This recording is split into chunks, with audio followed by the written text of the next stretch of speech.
Welcome to the November edition of Behaviour Matters, in which we're going to be discussing rebuilding organisations in a hybrid world. For those of you who don't know me, my name is Michelle MacArthur Morgan, and I'm the managing partner of Jigsaw Discovery. And my background for the last 20 some years now has actually been researching, working with applied science, applying what we have other people kind of learned from what the scientists have discovered about brain science and applying that into the workplace, how it can actually help us to work smarter, work in a more brain-friendly way. And the end result being that hopefully we lead happier, healthy and more productive lives. The agenda for today then. So as most of us are well aware, employees' expectations have changed with a significant rise in interest in having a more flexible and more autonomous approach to work. And as we start to emerge, hopefully, fingers crossed with the new variant emerging now, but as we start to emerge from the pandemic, leaders are starting to face new and more pressing issues that require not only new skills, but also new mindsets and new approaches to work. So in our webinar today, we're going to be looking at how attitudes and expectations have changed. We're going to highlight some of the pressing leadership issues and explore how leaders and managers can commence that process of reshaping and rebuilding their teams and their organisations. So the events of the last 20 months or so have significantly changed the way we think about our lives. We've had time to reevaluate those important things in our lives. We've had to achieve the impossible. Almost overnight, we totally changed the way we went about our work and our daily lives. The number of people working from home in the UK, as I'm sure you're well aware, more than doubled. Online shopping actually increased as well by 46% last year. And as we emerge from the pandemic and begin that process of rehabilitation, there are noticeable changes in attitudes and expectations of work. What I'd just like to do is just get some feedback from yourselves actually as to what changes have you experienced or seen either from your own personal perspective or in others towards work. So how have kind of attitudes, experiences changed towards work as we've kind of gone into the pandemic and started to emerge from it? If you just want to pop me some thoughts in chat, that would be absolutely wonderful. Thank you.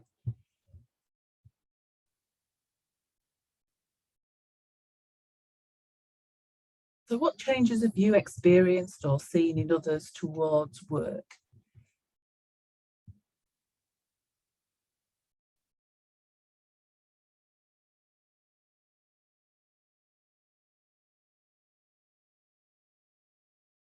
We've got people realise you can work from home and like doing both, some time at work and some time. Yeah, I think that's an excellent point, Sue. It's that hybrid kind of approach. And I'm sure most people are well aware, lots of research out there, about a third of the working population they said they wanted to go totally back to the office. The third said they wanted to stay at home all the time. And the other third said actually they prefer more of a hybrid approach. Those who have wanted to work more at home have realised there are challenges there as well. Yeah, hybrids all the way. Yeah, absolutely. Yeah. So some of the all of a sudden we get used to making important work decisions without seeing each other. Yeah, absolutely. It's been a real learning curve for an awful lot of people as the last 20 months or so. I want it now attitude, also FOMO, organisation coming to terms with a hybrid. Distance bias could be a problem. Yeah, absolutely. And we're going to be talking about that a little bit later, about distance bias. So some of the kind of general things that we've seen change. Pre-pandemic, there was a kind of people were happy to have a job, they were grateful, they were thankful for having a job, even if it's just to put the food on the table. They used to kind of fit their life around work. That's very much, I remember, I've always been brought up to kind of work comes first and I'll fit everything else around it. We were used to working longer hours as kind of the norm. But now in the emerging world, people want more meaningful and rewarding work. They also want what we call work-life integration. It's a kind of bringing together of work and life. It's no longer that we have to fit our life around work. If anything, for some people, there's more fitting our work around life. And we don't want to be working those long hours unless it's absolutely kind of necessary. And we want leaders that we can now trust and respect. We've heard a lot over the last few years in the kind of HR kind of press and things around the poor relationships with leaders and poor leaders. And as we emerge now, people are no longer prepared to put up with that. They want leaders that they can trust and respect. They want it to be more fully inclusive as the workplace, really value that difference and have more autonomy and collaboration. I was actually speaking to a friend last week who works in a recruitment agency, and she was actually telling me, because she was so amazed by it, she'd been reading an article in some of the trade press, and it was in the article they talked about there being a significant increase in the number of applicants for jobs who said they only want a job if they can take their dog to work with them. Now, I don't want to open up a whole discussion around whether pets should or should not be allowed in the workplace. It's a whole webinar in itself. But I just thought it was a great example of how expectations around work are changing and have changed as we've started to emerge out of the pandemic. So traditional leadership versus hybrid, or leadership in a hybrid world. So in this section, I'm going to look at how our traditional way of leading our teams and organisations differs from what is required to be an effective leader in a hybrid world. And of course, an awful lot of the ways that traditional styles of leadership haven't really changed that much since the 1960s. They were outdated long before the pandemic. So let's look and see what's kind of changing. So traditional leaders encourage their people to do their jobs through providing guidance, direction, motivation. And a traditional leader will often move up and down that, what we call the leadership continuum, utilising a whole range of different styles, which at one end may start with that command and control, all the way through to kind of coaching, consulting, coaching, and through to delegation. So what, and again, please in chat, in your opinion, what were some of the traits we would associate with what I would call that traditional leadership? What would be some of the traits of a leader in a traditional kind of leadership sense? If you want to pop your ideas in chat for me, that'd be great.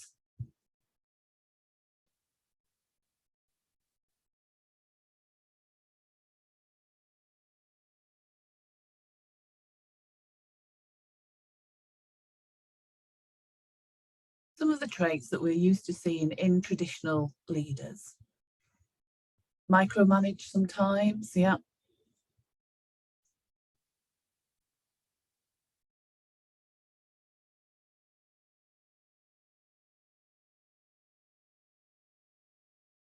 Visionary, strong, know what to do, task focused. Yeah, absolutely. Hierarchical driven, command and control, business comes first. Yeah. So whilst on screen now, I've put up some of those kind of traditional kind of traits that we're used to seeing and we're used to talking about with leaders. And many of these traits are still very much required in the hybrid world. But being in a leader of a hybrid team requires many of those traits and skills, but also some additional ones. So again, drawing on your own kind of experiences and thoughts, what are some of those additional traits that you think may be required to be an effective leader of a hybrid team? So in addition to the things that we can see on screen at the moment, what are some of those additional traits which you believe may be required to be an effective leader in a hybrid or of a hybrid team? Again, if you want to pop your ideas in chat for me.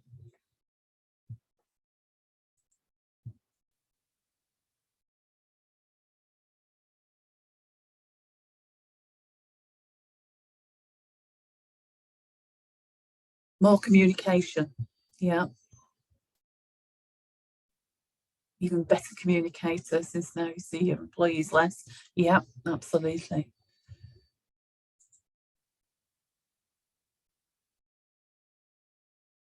More focused effort around well-being. Yeah, yeah.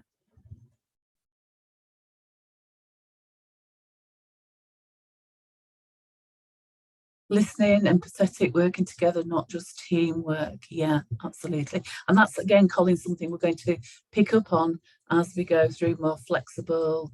Um, you don't have the chance to micromanage. Yeah, absolutely. One of the things we know about hybrid leadership, it requires a much more what I would call a whole brain approach. For several years, we've been aware of the need for leaders to be self-aware and have that ability to, what we talk about in the jigsaw world as flex their style or navigate their behavioural map to align their leadership style with the most appropriate response for the situation at that moment in time. And this is still the case. However, in the hybrid world, research has shown an increased importance for leaders to use those higher level human skills. Now, what we know from neuroscience is that the neural networks which control our strategic thinking, decision making, problem solving skills, skills which were traditionally actually regarded as male strengths in people who have leadership roles, those strengths are highly developed, those skills are highly developed, and they're very energy efficient, which the human brain likes because the brain is primed to conserve energy as part of our survival program. So these skills are easily accessible to leaders. In contrast to that, though, the neural circuitry that controls our human skills is less used by leaders traditionally, and therefore less developed, and is not as energy efficient, meaning that it may not be as easily accessible for leaders. So for many leaders, using their human skills, that more empathetic side, can be a little bit like writing with your wrong hand. Yes, it is possible to do, but it uses more energy, it's more time consuming, and therefore it's not as kind of natural and automatic. But this is an area that we need to kind of look at in leadership development going forward. So here are some of those all important human skills that are no longer nice to have. They're now a must have for a successful leader in a hybrid world.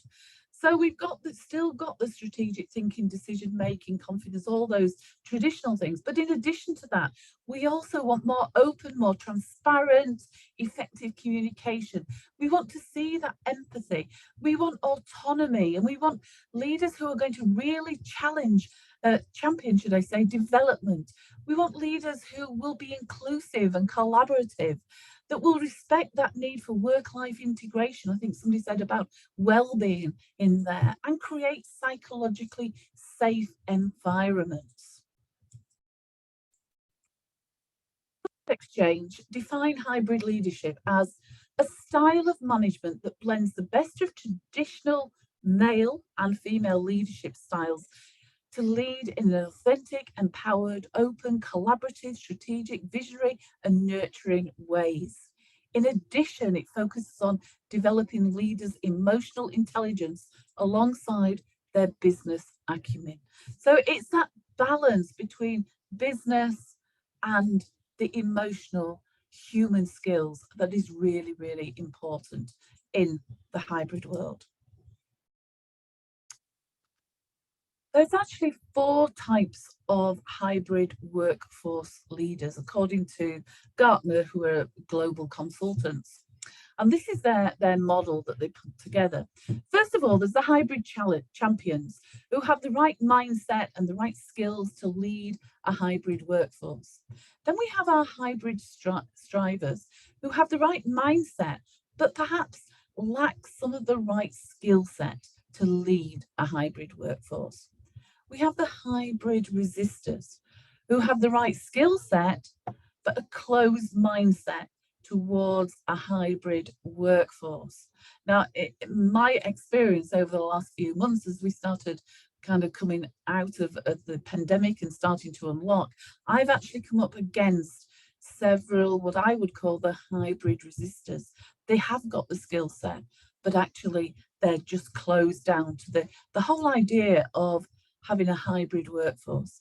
And then we've got the hybrid laggards who lack both the right mindset and skill set for leading a hybrid workforce. According to Gartner, the biggest challenge to successful hybrid team leadership is ineffective leaders. 78% of HR leaders identified leaders' mindsets as a greater challenge than their skill set in driving success of a hybrid workforce model. So HR have recognised that leaders in general within our organisations, it's not just about that skill set, it's also about that mindset as being the challenge. So thinking about your own kind of organisations or experiences of perhaps working with other organisations of hybrid working, which type of kind of leadership do you think of those 4 leadership styles it is most kind of prevalent, either within your own organisation or just your experience of the world at the moment? Are there more resistors, more laggards, more strivers, or more champions? And again, just pop your ideas in chat for me, that'd be brilliant.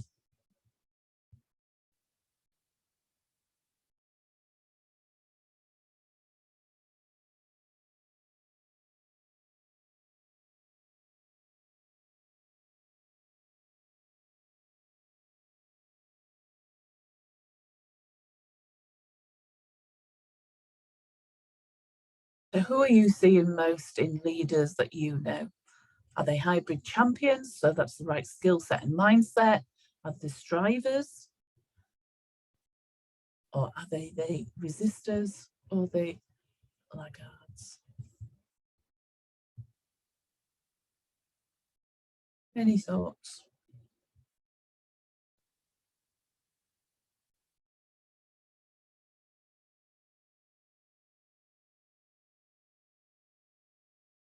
No? Right. I see many leaders are not ready to have an open mindset, hence more laggards and resistors. Yeah, Tan, absolutely. That's my experience of working across many different organisations and conversations that I have with leaders is it's that mindset that we're not seeing as being open yet, fully open to hybrid, flexible, true flexible working. But let's just take a look at some of the actions and behaviours. Colin decided to change is more prevalent operational delivery. Senior management too far away to feel the need to change. Yeah. Let's take a look at some of the actions and behaviours we can observe then in effective hybrid leaders. First of all, they lead with vulnerability. They're not afraid to show their emotions when it's appropriate. They're comfortable, if you like, showing their human side. They celebrate and value difference. Every aspect of diversity, age, experience, culture, thinking, behavioural styles, reward needs, approach to business, communication style. They celebrate and really value all those many differences. They respect and facilitate non-traditional workplace needs. So they're open to finding ways to accommodate those non-traditional needs for flexibility around kind of working hours, around children, possibly even around pets. They're open to looking at the possibilities. Flexible and adaptable, so that readiness to react and respond to the ever-changing environment needs and expectations. And if one thing the last few days have kind of shown us is that just as we thought we were kind of starting to emerge and make progress back to this new normal, whatever that is going to look like eventually, we actually once again are kind of now having to wait for the next 2 or 3 weeks till more information emerges about the new COVID variant. So again, that's kind of, we're constantly having to be ready to be flexible and adapt to the current changes. nothing is certain. They promote fairness and honesty and transparency, not necessarily treating everyone the same, but making sure that everyone is treated fairly. Not all workers can work remotely, but a hybrid leader will look for the ways they can offer autonomy to people who have to work on site. So that they could be autonomy over specific tasks they do or the time they take their lunches. Small acts of autonomy are really, really important. We have to find ways not just to be flexible about people who can work from home, but also the people that have to work on site.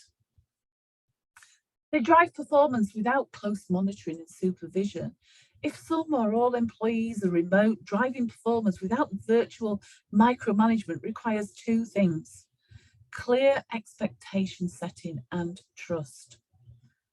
Once employees clearly understand their role and how their performance is measured, and they have the skills and tools to meet their objectives, hybrid leaders get out of their way. They leave them to it. This doesn't mean that you should have regular status updates or check-ins.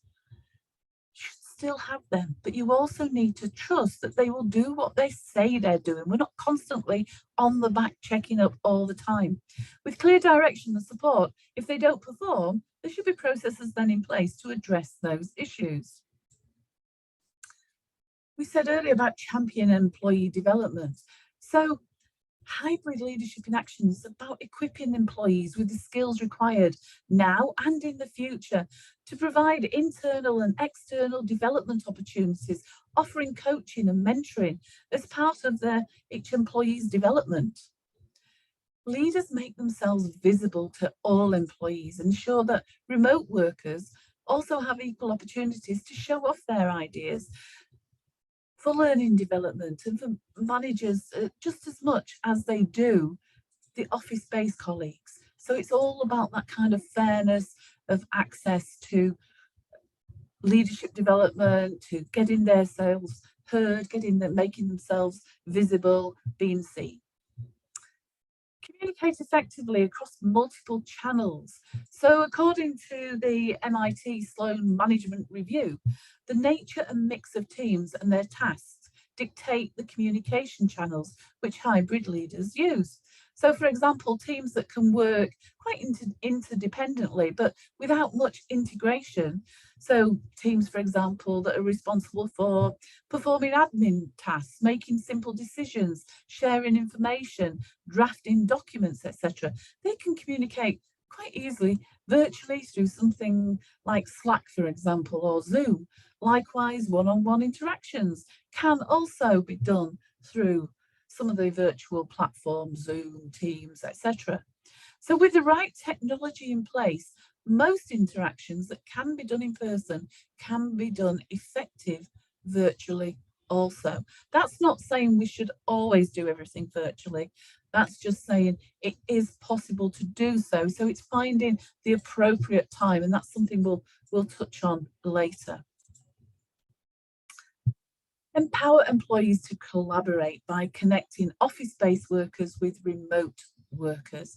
A really, really important thing to do. Make sure that you don't end up with an office-based team and remote team. So create inclusive team climates, independent of employees' work locations, connect people with one another and support them, all to contribute and all to be productive, irrespective of whether they're office-based or remote-based. For example, you can implement some of the many new communication, collaboration platforms that facilitate that asynchronous work among people in different time zones and different work schedules. You can build trust and psychological safety, so dispersed workers actually feel safe sharing their challenges with teams for collaborative problem solving. So you could run virtual workshops where people can just get to know one another better and learn about one another's skill sets and strengths. I did one the other day and we were using the Jigsaw tool, and I got each person in the team then to do a little mini presentation about their strengths, their skills, their preferences, their dislikes, things that frustrated them. And at the end of it, although the team had actually worked together for the past 12 to 18 months now, they actually said how useful it was just to be able to step out of the workplace and just spend that time getting to know each other in a slightly different kind of way. So it can be a really good investment of time.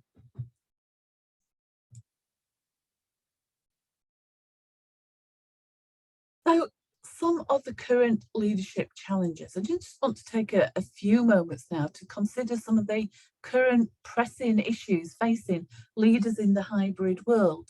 So again, this is where I'd ask for your contributions on your thoughts of what are some of the issues you and your leaders are facing, or again, if you're a consultant, some of the issues some of the organizations, the leaders within organizations that you're working with are actually facing now in this kind of hybrid world that we're in. You want to pop your answers in chat?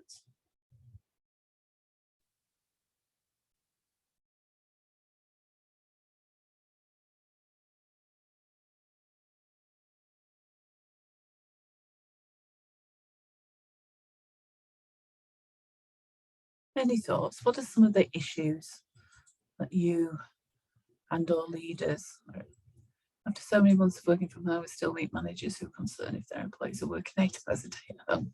Yeah, trust, isn't it? Trust is a big issue.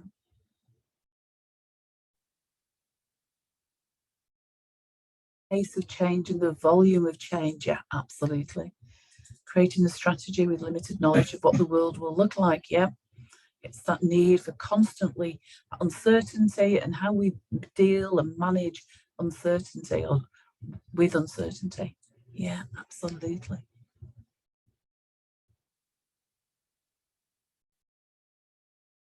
Was changing being thrown alongside COVID, yeah, yeah, absolutely. So here are just some of the challenges leaders are currently kind of facing. Again, some of the kind of general things that they're facing. Maintaining and building morale, building that inclusive, equitable kind of workplace, managing that remote workers, redesigning the team experience, trust is in there, re-energizing team members. Sometimes, you know, there's an awful lot of people that are now at that kind of burnout stage or very close to it, and they just haven't got that, you know. And again, you know, as we found ourselves with the news over the last few days and things, it's like, you know, here we go again kind of thing. Effective communication, which we spoke about, and just reconfiguring the kind of structures, organizational structures and kind of workflows. And of course, we cannot forget the environment that leaders are kind of having to find ways of solving these challenges in. And of course, that environment, and I'm sure, you know, we hear about this from all corners of the earth, the great resignation as it's been dubbed. At the current time, it's reported that 48% of the world's workforce are looking for alternative employment. And here in the UK, and I do believe that this number has actually risen since I actually made a note of it. In the UK, there are 1.1 million vacancies, which is a record high. I'm sure I heard the other day that had risen to something 1.4, 1.6. And of course, this isn't just a challenge for hybrid leadership, but it's a strong reason why organizations now have to reimagine the employee experience, take heed of the changing expectations and attitudes to work. Employees are now in the driving seat, and organizations who choose to ignore their employees stand to lose out in that talent market, having long-term implications, obviously, for the sustainability of the business.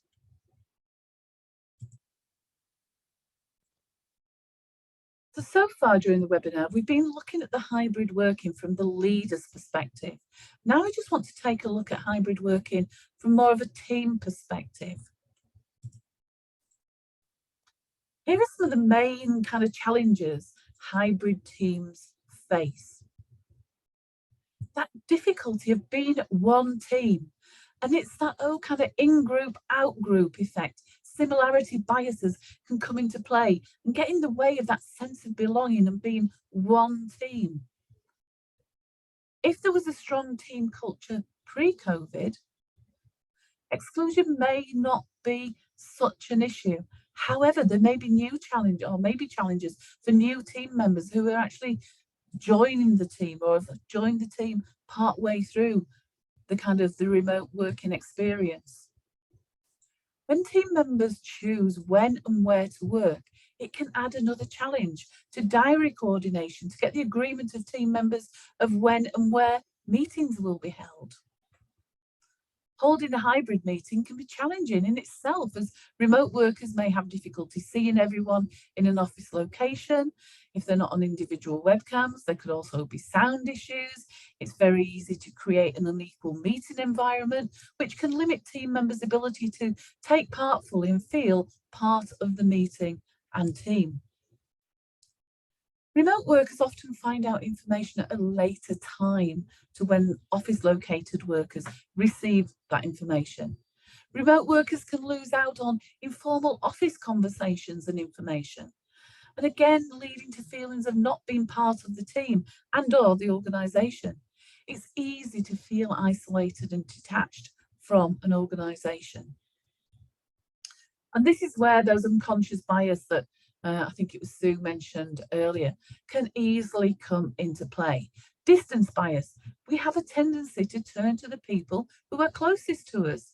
So who are the people that are actually in the manager's line of sight? They're more likely to turn to those people to tell them things, to ask them things. Expedience bias. We prefer to act quickly rather than take time. So again, if somebody is at the side of us, we're more likely to turn to that person. Similarity bias. We prefer things which are same as us to the things which are different. So people that are working in the office are more likely to turn to office. People that are working remotely are more likely to turn to their colleagues who are working remotely. The impact of unconscious bias is huge, though, for hybrid teams. Organisations and managers will tend to favour their co-located team members, having implications for access to opportunities, promotions, new projects, delegated tasks, contribution of ideas and opinions. And linking into that last point of inequality in the access and availability of the team leader, it can be very easy from a team member's perspective to slip into that kind of mindset of, Mum likes you best. It's not fair, it's all right for you. As team members who are workplace based believe that those working from home have it made, but also the opposite is true, as those working from home believe that those that go into the office more have it made, because they've got the access, more easy access to information, to managers, etc. So this is a very, very complex situation. There are no easy kind of answers. And this is, for many managers, this is all new ground, and many team members as well. This is all a new area that we've got to kind of navigate and work our way through. So again, back to you, drawing on your experiences and thoughts, popping in chat for me. What are some of the challenges you have experienced as a member of a hybrid team? Or again, perhaps observed within other hybrid teams? Again, if you just want to pop your thoughts and ideas in chat.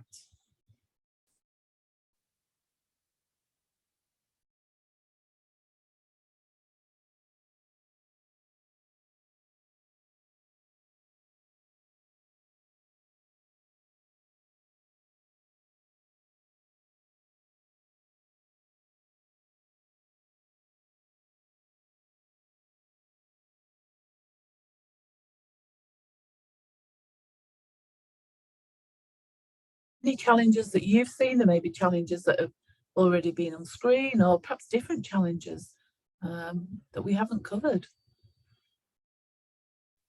Any thoughts? Some team members thriving, other team members struggling, but that's changing as time goes on. Yeah, passive aggressive behaviour of those in the office to self-promote. Yeah. all that uncertainty, there's that competitiveness coming out, survival instincts are kicking in there. Absolutely. Yeah. So what can we do? How can we start to overcome some of the team challenges then? So the points on the screen are some of the things that successful hybrid teams have done to overcome some of those common challenges.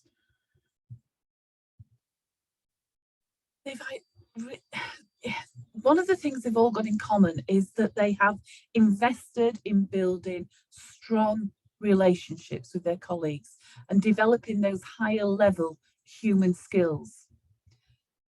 In the 1980s, 30% of lifetime relationships started in the workplace. Now, 30% of relationships, lifetime relationships, start online. Effective team members know the importance of taking time to maintain relationships, finding ways to replace those water cooler meetings and informal chats to help to maintain that sense of connectedness and inclusion.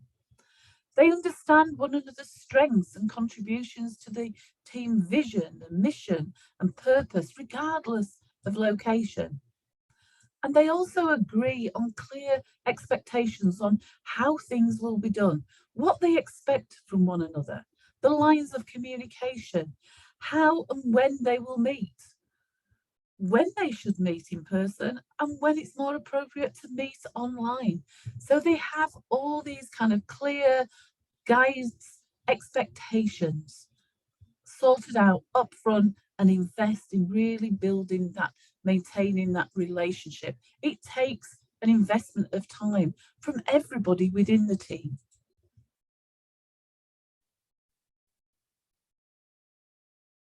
Learning more about how our minds work, we're more aware of how the words we choose to use have a huge influence on our mindset and our actions. And leadership gurus Kevin, I can never pronounce his surname, Kevin Eikenberry and Wayne Turnbull have studied what makes a successful hybrid team. And one key point they make is that successful hybrid workers have different mindsets. They don't think in terms of team members. Instead, they think of themselves as teammates. Now, this is a very subtle but seemingly important change in mindset that impacts the way that we actually think about each other, the relationships between one another, and their workplace behaviours. According to their research, this is what they kind of have come up with. Teammates balance their work and the team's work. They're proactive in reaching out to teammates regardless of location.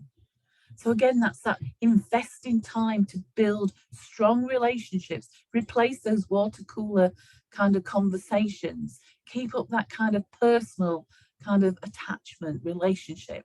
They take time to build and maintain relationships with teammates, intentionally being inclusive.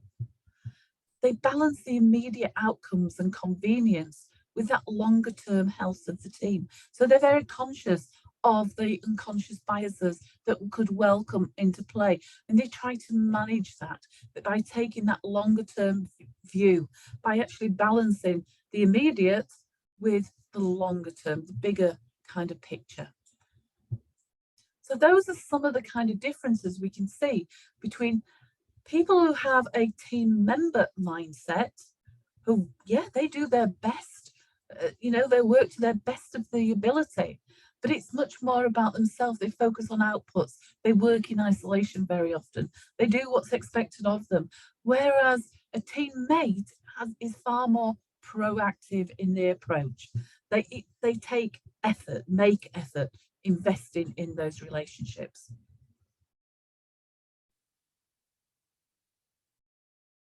So where do we start to rebuild our teams? So I've come up with a few ideas of how you can actually get started. Some of the things that we can start to do. First of all, everybody needs to know the plan. Rebuilding teams can be difficult. Everyone needs to know the plan, your expectations, and your intentions. Then it's giving those clear expectations around communication. Set processes and guidelines for communication. What platforms will be used? When should teammates use what form of communication? When should they pick up the phone? When should they use webcams? When can they switch webcams off, etc.?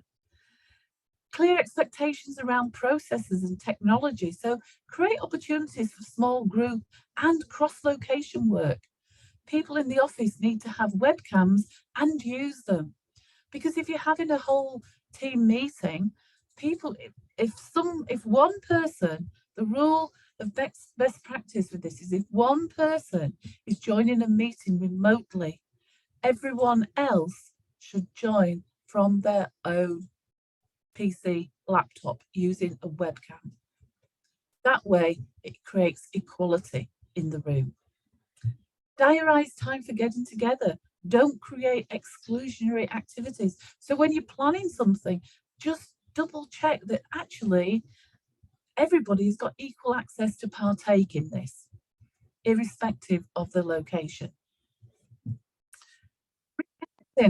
Building time for people to reconnect, work in small groups, building catch-up time. Encourage teammates to spend time with each other, discuss their experience of the last 20 months or so, a couple of years nearly now. Discuss how their life has changed, how they feel about working in the office or working remotely, working hybrid, what concerns they have.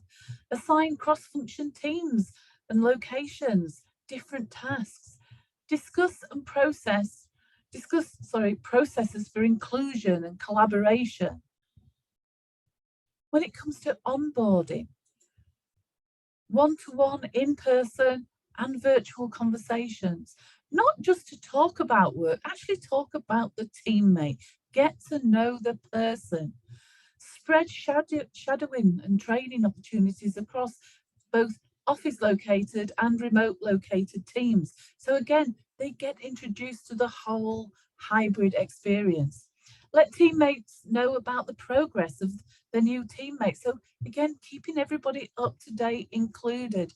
Identify subject matter experts across the team and use them actually to do some of that onboarding, some of the training. So again, everybody is actually included in that process, irrespective of their location. Work with the HR department to assess current skills, knowledge and attributes of teammates, identify desired competencies and behaviours that you're going to need, teammates are going to need in the future, and then partner with your HR departments to actually establish development opportunities. A few questions that may well help to get you started as well. Start by asking yourself, what are your biggest concerns as a team leader, perhaps? What has changed that is non-negotiable? What's worked in the past that you must maintain? And what wasn't working that now is a great opportunity to address? And then ask your teammates, what has changed in their life? What will need to change as a result of the situation we're now in? How do you envision their work? How do they envision their work, should I say? Have their goals and priorities, have they actually changed?